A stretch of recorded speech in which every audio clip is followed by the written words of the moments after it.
kad žmonės atvažiuoja, kad žmonės nori atvažiuoti, kad vaikučių daugėja, kad turim 1200 berods buvo bėgančių 200 metrų, 800 užsiregistravę, kilometrą 200.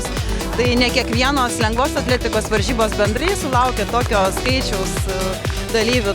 Tikrai jausmas yra labai geras ir tai, kad žmonės grįžta, dar labiau verčia stengtis ir galvoti, ką dar geriau padaryti.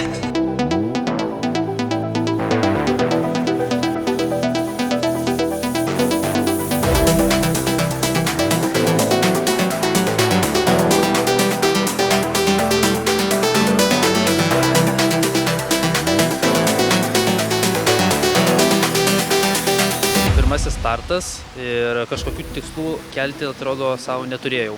Tai visada yra įdomu pasižiūrėti, kokioje esu stadijoje. Tai atrodo, šis pasiruošimas buvo neblogas ir varžybose rodytas tempas atitinka tai. Tai vertinu labai teigiamai. Trasa irgi leido daryti tą rezultatą šiek tiek. Galbūt posūkiai išmuša ritmą, bet labai neakcentuoju į tai. Tai sakyčiau, rašau aukštą balą šioms varžyboms. Atvykot iš toli, iš Švenčionių, ar ne? Ilgas kelias. Koks jausmas tiek nuvažiavus iškovoti pirmąją sezono pergalę pirmosios sezono varžybose? Tikrai labai geras.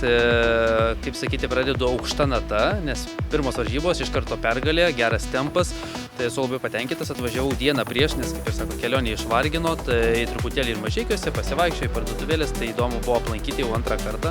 Tai pats miestas labai patiko ir kažkokių naujų vietų pamatyti, kaip gyvena, kaip žmonės, kaip jie čia puošiasi ir ruošiasi. Tai paliko labai gerą įspūdį.